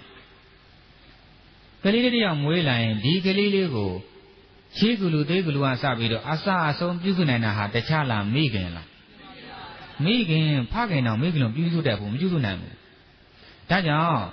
မိခင်ရုပ်တရက်သေဆုံးသွားပြီဆိုရင်ဒီကလေးလေးဟာအသက်ရှည်ဖို့ကျန်းမာဖို့လွယ်ကူပါတော့မလားဒီတိုင်းမှာပဲဗျာကြံတဲ့ကုသိုလ်တွေဘလောက်ပင်ရှိရှိမိခင်နဲ့တူတဲ့သီလဆိုတဲ့ကုသိုလ်မရှိရင်ပြည့်တယ်အင်မတန်ဒုက္ခရောက်တတ်ပါတယ်ဟုတ်လားဒါကြောင့်မိခင်နဲ့တူတဲ့သီလကိုစောင့်ကြောက်ကြမစောင့်ကြတဲ့အတွက်ကြောင့်ဒုက္ခရောက်ခဲ့တဲ့အံ့ဩစရာတိတ်ဓမ္မတရားအကြောင်းနားထောင်အောင်အံ့ဩစရာကောင်းလို့ပါဒါပေဒဝတ္ထုပါဠိတော်ကလာတဲ့ခန္ဓာတိယပေတိဆိုတဲ့စိတ်ဓမ္မတရားအကြောင်းကိုလူရင်းလေးနားထောင်အောင်ဦးဇင်းကအတွေးခေါ်လေးပြောချင်တာအဲ့တော့ဒါဝိဒ်မျိုးကသင်္ဘောသားတွေခုခေတ်လိုပဲကိုယ်ရောင်းဝကိစ္စနဲ့သွားကြရောသွားကြတော့ဘာဖြစ်လဲဆိုတော့ပြည်သက်တို့ကြီးအဲ့ဒါဒီလေပြင်းတစ်ခုမိပြီးတော့သူတို့သင်္ဘောကြီးထိတ်မြာပဲနဲ့လေနောက်ကိုပါသွားတယ်ပေါ့လေပို့ရနေနောက်ကိုပါသွားတယ် နိုင်ပေါင်းအတော်ကြာမှလေရက်သွားတယ်ပေါ့ဒီနေ့ကသူတို့သင်္ဘောကြီးဟာသမုဒ္ဒရာတဲ့ဘယ်နေရာရောက်မှသူတို့မသိတော့ဘူးအစာရည်စားတွေလည်းကိုဟုတ်လားလမ်းလည်းမသိနောက်ဒီဆက်မောင်းစရာစီလည်းလည်းမရှိဆိုတော့ဒုက္ခရောက်ကုန်ကြတယ်ငါတို့သိရတော့မယ်ပေါ့သမုဒ္ဒရာကြီးထဲမှာဒီချိန်မှာသူတို့ရဲ့ရှေ့သမုဒ္ဒရာတွေကနေပြီးတော့အင်မတန်ကြီးမားတဲ့ရွှေဘိမှန်ကြီးတစ်ခုတွေ့လိုက်ရတယ်အမိုးတွေအကားတွေအခင်းတွေအလုံးကရွှေကြီးပဲနေအောင်ထဲမှာဝင်းလက်လို့ပေါ့အဲ့တော့သင်္ဘောသားတွေအံ့ဩသွားတယ်ဟာငါတို့တခါမှသမုဒ္ဒရာတွေမမြင်ဘူးပေါ့ကြီးတဲ့ဟိုမှာဗိမှန်ကြီးကြီးပဲရွှေဘိမှန်ကြီးဒါဆင်းကြီးကြဆိုဆင်းကြီးကြတော့ဗိမှန်ပါရှင်မင်းကလေးတွေ့ရပါတယ်လှလိုက်တာရွှေရောင်အဆင်းနဲ့ဝါဝနတ်သိန်းတက်မြကိုလှဘောလုံးရောင်ကေတာသပင်ကလည်းကောင်းလိုက်တာမတ်တရနေတာတော့မှသပင်ကလေကော့ပြန်ပြီးတော့တခါတည်းမဲမှောင်ပြီးတော့အောက်ကကြမ်းမြင်ထိလူခမန်းပဲပေါ့သို့တော့အဲ့ဒီဗိမှန်ပါရှင်မင်းကလေးမှာအဝယ်စားမပါဘူးပါမပါဘူးတဲ့ကိုလုံးပြီးအဲ့မှာသင်္ဘောသားတွေကတနာပြီးတော့နှမမင်းအဝယ်စားမရှိပါလားငါတို့အဝယ်စားတွေယူပါသူတို့ရဲ့အဝယ်စားတွေအကုန်လုံးထုတ်ပေးကြတော့မင်းကလေးကလက်ကာပြမောင်ကြီးတို့ကျမကိုအဲ့ဒါလိုပေးလို့မရဘူးဒါဆိုဘယ်လိုပေးရမလဲကျမကိုအဝယ်စားတွေရစေခြင်းမောင်ကြီးတို့တွေကရန်တန်ငါများပင့်ပြီးတော့အဝတ်သင်္ကန်းများလှူပါပြီးတော့မှကျမအမျှပေးပါတဲ့နှမရဲ့ဒီပင်လေသမုဒ္ဒရာကြီးထဲမှာဘယ်ကရန်တန်ငါရမလဲရန်တန်ငါများမရနိုင်မောင်ကြီးတို့ရဲ့သင်္ဘောသားတွေတဲက၅ပါးသီလလုံတဲ့လူပါပါတယ်သူသိနေအဲ့ဒီ၅ပါးသီလလုံတဲ့သင်္ဘောသားကိုမောင်ကြီးတို့ရဲ့အဝတ်စားတွေလှူပြီးတော့ကျမအမျှပေးပါသာဓုခေါ်ပါရင်ကျမအဝတ်စားတွေရပါလိမ့်မယ်ဒီသာရကလေးနားထောင်ပြီးပြည့်တဲ့တို့ကအတွေးခေါ်လေးထုတ်ယူရတယ်နော်စာဖတ်ဖတ်တရားနာနာဒါဘာပြောခြင်းလို့ဟောတာလဲဒါဘာပြောခြင်းလို့ရေးတာလဲဆိုတော့အတွေးလေးနဲ့ဖတ်ရတယ်နမို့ဆိုရင်ဖတ်နာတာတန်ဖိုးသိမ့်မရှိဘူးဒါလည်းပြည့်တဲ့များအတွေးကိုထုတ်ယူရမှာကတေသူများအတွက်ရည်မှန်းပြီးတော့လှူမယ်ဆိုရင်သီလရှိတဲ့ပုဂ္ဂိုလ်လှူဖို့အရေးကြီးတယ်ဆိုတော့မှတ်သွားကြနောက်တေသူအတွက်ကိုကရစေခြင်းနဲ့ပစ္စည်းဒီမှာလှူဖို့ကလည်းမှတ်သွားကြဆိုကြပါစို့တေသူအတွက်ယောဂီတို့ကအစားအသောက်လူရင်ဟိုမှာအစားအသောက်ပဲရဒီမှာအဝတ်ထည်လူရင်ဟိုမှာအဝတ်ထည်သွားရဟိုဒီမှာအဆောက်လူရင်ဟိုမှာအဆောက်ဦးသွားရတယ်ဒါကြောင့်ဖြစ်နိုင်ရင်တော့၃မျိုးလုံးလူရင်တော့ပိုကောင်းတယ်လို့အကြံပေးပြရစေအခုဒီမင်းကလေးမှာကအစားအသောက်ရှိတယ်ဟုတ်လားအဆောက်ဦးရှိတယ်အဝတ်ထည်ပဲလူဒါကြောင့်သူတို့ဟာ၅ပါးတည်းလုံးသင်္ဘောသားကိုရွေးထုတ်ကြတယ်ပေါ့ဘုရားဒီနေရာမှာလဲစဉ်းစားတယ်ဘုရားလက်ထက်ကမို့သာ၅ပါးတည်းလုံးသင်္ဘောသားကိုတွေ့တာလို့အခုကိစ္စရင်တော့ပြည်သားများဒုက္ခပဲနော်ဟောတယ်ဒီသင်္ဘောသားတွေကသင်္ဘောတကာထွက်ပြီဆိုရင်အရက်တွေကပြီးပါလိုက်တင်သွားကြတာဟုတ်လားတလန်းလုံးတောင့်နေကြဘယ်မှာသီလလုံတော့မှာတော့အဲ့တော့ဒီသီလကပြည့်တဲ့တွေကိုယ်တွေမဟုတ်သူများမှာကရဏကြည်စံသီလရှိတဲ့လူကိုလှူမှဟိုပုဂ္ဂိုလ်မှာရတယ်အဲ့တော့အဝိဇ္ဇာတွေကိုအမျှပေးတော့မိန်းကလေးသားတို့ကတော့အဝိဇ္ဇာတွေရသွားတယ်နောက်ဝင်တဲ့ကောက်ပြောင်းသွားတယ်ပေါ့ပြီးမှမေးကြတယ်နှမဖြေပါအောင်ကွယ်မင်းဘယ်လိုဖြစ်တာတော့မင်းကိုဘာခေါ်တော့ဆိုတော့ကျမကိုဝေမာနိကပြိတ္တာလို့ခေါ်တယ်ဘာပြိတ္တာတဲ့ဟာဒါပြိတ္တာများမှတ်သွားကြနော်ကုသိုလ်အကုသိုလ်နှမျိုးလုံးလုံးမိတဲ့ပုဂ္ဂိုလ်များခံစားတဲ့ပုံမှာပဲတချို့ဟာသူများဥစ္စာတွေခဏဦးသိန်းဘက်လို့ရှောက်ခိုးတယ်ဟုတ်လားဒါနလည်းပြုတယ်ပေါ့ဗျာအဲ့တော့သူတို့မှာကုသိုလ်အကုသိုလ်နှမျိုးလုံးမရှိဘူးလားအဲ့ဒီပို့တယ်အဲ့ဒီဝေမာနိကပြိတ္တာပုံရောက်ပါတယ်အခုဒီမင်းကလေးကအဲ့တိုင်မှာသူ့မှာကုသိုလ်လည်းရှိတယ်အကုသိုလ်လည်းရှိတယ်ဒါကြောင့်သူဒီပုံရောက်လာဒါကြောင့်ဦးဇင်းပြောချင်ပါတယ်လူဘဝဆိုတာခဏလေးပါအကုသိုလ်လုံးဝမလုပ်ကြပါနဲ့တော့သီလလုံအောင်နေပြီးတော့ဟုတ်လားဒါနကိုပြုကြပါလို့ပြောချင်ပါတယ်အဲ့တော့မောင်ကြီးတဲ့ကျမတို့အရင်ဘာနဲ့တည်ကြီးမှရှိခဲ့တော့ကျမကပြည်တန်ဆာမတယောက်ပါကျမဟာအင်မတန်လှပတဲ့ပြင်ကျမရဲ့အလှဆုံးအချက်ကတော့သပင်ပါပဲနဲ့မောင်ရှည်လျားတဲ့သပင်ကိုနှစ်သက်တဲ့အတွက်ကြောင့်လာရောက်ပျော်ပါတဲ့ယောက်ျားတွေများပြားပါတယ်အဲ့ဒီထဲမှာသူများမယားရှိတဲ့လင်တွေလည်းပါကြအဲ့တော့သူတို့ရဲ့မယားတွေကမနာလိုကြဒီကောင်မကသပင်တားကောင်းတယ်အဲ့သပင်နှစ်သက်လို့ငါတို့ကြောင့်တွေသွားတာပြီးတော့ဒီကောင်မသပင်မရှိအောင်လုပ်မယ်ဆိုပြီးတော့ကျမရဲ့အစေကမနဲ့တိုင်ပင်ငွေပေးပြီးတော့ကျမကောင်းဆိုရည်တဲ့ကိုအင်မတန်ပူပြင်းတဲ့ဆေးရည်တွေထည့်လိုက်ကြတယ်ဒီဆေးရည်နဲ့ဒီသပင်တွေအကုန်ကျွတ်ကြတစ်သလုံးပြန်မပေါက်တော့ Jamaga Matiro Ari, the Bin, showed a Sebu, you being a Mutema, do you counsel like that, the Zabini Alum Chuja, I didn't my share with a Jama Muda, Yamadway or Venet. They young Savio Mujima needed only a winner Babido. Dead or yan, I was so can you are Mino that I have with a Jama, a near pin. Namo Jo, Jama, Deshan, Lubido, Sudamare. Video Makulu, Dana Gudu, Kanjao, Chia Boama, Shui Sindudaya, Balu, Zavengawa, Balu, Su downpour. I look Jama, Yana, you would Namo Jo, Lugere, Kudu, Sidebare. Todo Lemon Yido Jamadi, Kudu Aloye, Megan, Dure, Dila de Am Shigewu, Dele Young Ere, now the fan. I am moving or 8 year needed a yet the Maria Kanakuga. Have hold done it a woody Jama Chubido, Kuyuge Bubare. Ah, Dana, Dana, Gan, Pagane. Ah, Dana, Dana, Gan. Arikan Jam Jamaha. Hola. Yanago, Namo Yoduvere, Dana Gudu Jam, Human Yigo Yare, Shui Sindu Lade, the Bene on a Yuchamo Laba. Todo making it do that Dilaga, Malonjon Valley, Jamadi Akulu, Kolon Dijin and Niara, Payan, Nasudan, Chivi, Palausipa. Oh, me out. Dunyaza, Kuvere, Soju. Aku Marina Bima, Jama, Awu and Yarava. Monido, Jama Boa, Subare, Jama Buda, Agu, the Maconi Wow. Iwaga, the Jama, Naye, Jao Mawa, so we don't move Shad. Adi Camaro, Navadi Luna, Demodaga, Barai, Jam Naledo, Abe, Nama Mangone, Ming Naye, Majare, New, Nabime, Egro Namaye, Nayego, Dejavo Jare, Agudu Ganga, Chom Yude Vare, Amigo that the Agudu Gan, Apigo that the Agudu Gan. Yanago that the Agudogan, Payashingo, Tweaking a load of Agudogan, Tanga think where the Agudogan. Now, a you mother need a mother can. Deacon Chamu Nushima Dali, Nayego, did the Ega Mocha Jaraba, Janet Agudoga Mimajaune. Yemia, Yenai, Mimia, Mina to the garden, Minguru and Nano Agudori, a Juba Miaro about Ridamil and Dibime. Aku Taranago and Abadi Lamego, South of Amira, Amiran Lujon South. Piadia than Amiran Gino, Abadi Lamira Lon South. Now we don't hurry them all that they will make the Gona be there. Always had a side of the Ayabaya, Lu Bido.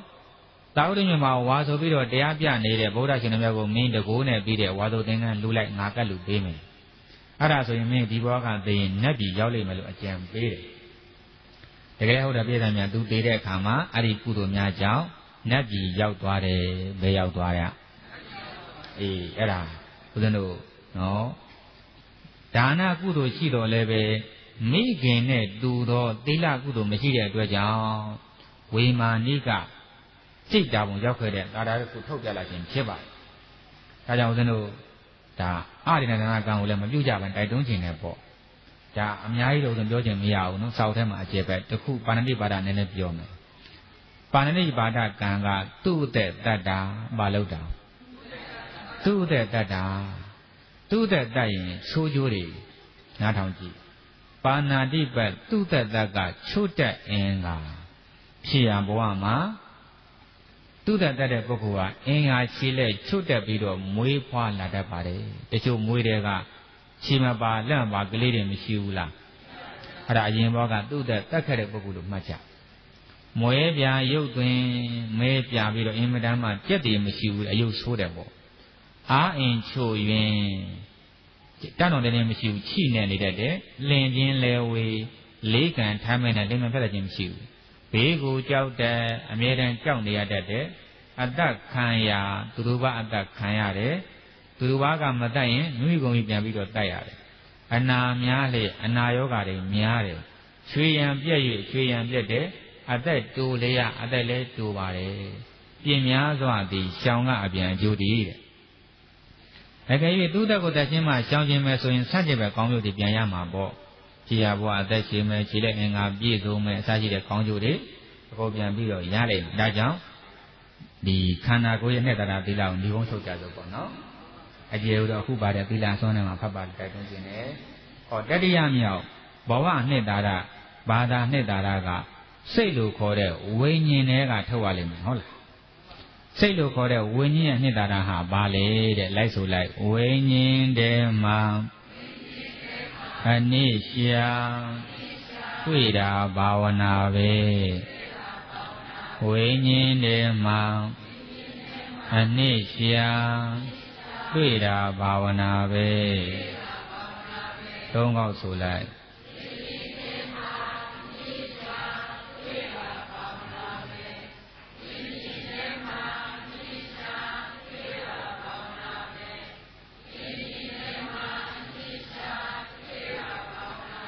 တတိယမြောက်ဘဝအနှစ်သာရဘာသာအနှစ်သာရကို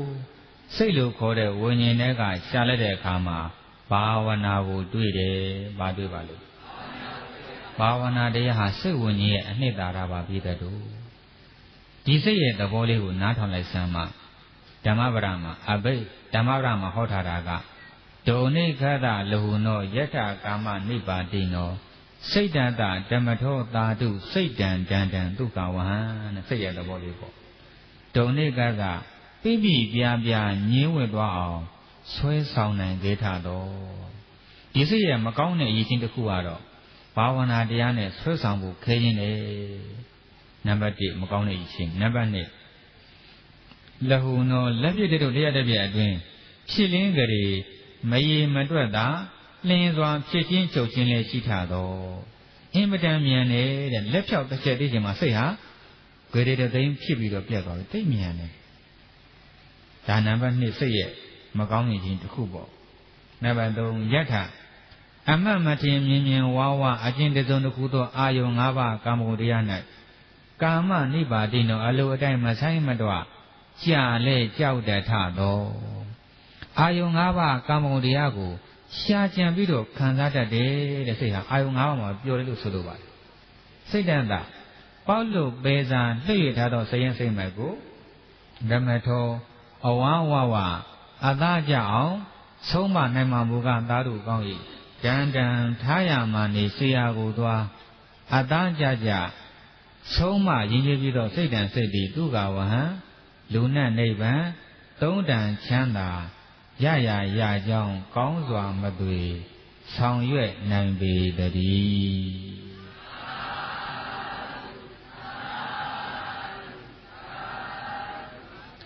အဲ့လိုမကောင်းတဲ့အရေးချင်းတွေနဲ့ပြည့်စုံတဲ့စိတ်ကလေးကိုပြေးတံများကဘာဝနာတရားနဲ့ထိန်းပြီးတော့မြန်သူ့ကိုလေညင်ဝဲအောင်ဆုံးမနိုင်မယ်ဆိုလို့ရှိရင်တော့တရားဓမ္မတို့အဲ့ဒီစိတ်ဟာလူချမ်းသာကိုလည်းပေးမယ်နတ်ချမ်းသာကိုလည်းပေးမယ်ဗျမချမ်းသာကိုလည်းပေးမယ်ဝိပဿနာရင်းများနာကြားအထုတ်ပြီးတော့ဆုံးမနိုင်မယ်ဆိုရင်ဒီစိတ်ကလေနိဗ္ဗာန်ချမ်းသာတိပေးမယ်ဘာချမ်းသာတိပေးနိဗ္ဗာန်ချမ်းသာတိကိုပေးနိုင်တဲ့စိတ်ပါအဲ့ဒီစိတ်ကဒီချင်းတစ်ခုကိုဓမ္မဝရဆက်ဟောပြန်တယ်ပါပသမိန်ရမတိမနောစိတ်သည်ပါပသမိန်မကောင်းမှုအကုသိုလ်အမှုနဲ့ရမတိမွေ့လျော်ပျော်ကနှစ်ချက်ဤစိတ်ဟာ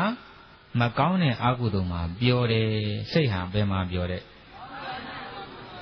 ဒါကြောင့်လူငယ်များညီငယ်နှောင်းရမှတ်ကြရတရားဆုံးတော်မယ်တို့တန်ဖိုးရှိတဲ့အတွေ့အခေါ်တစ်ခုပေးခဲ့မယ်နားထောင်လိုက်နှစ်ပိုက်ထဲပါမယ်ပထမပိုက်ကလောကီလောကုတ္တရာနှစ်ဖြာလုံးဆုံးယုတ်ပျက်စီးနေသောပုဂ္ဂိုလ်မှန်သမျှသည်စိတ်ကျွန်မှတ်လိုက်ပါဒုတိယပိုက်ကလောကီလောကုတ္တရာနှစ်ဖြာလုံးကြီးပွားတိုးတက်အောင်မြင်နေသောပုဂ္ဂိုလ်မှန်သမျှသည်စိတ်သခင်ကမ္ဘာမှာလူရည်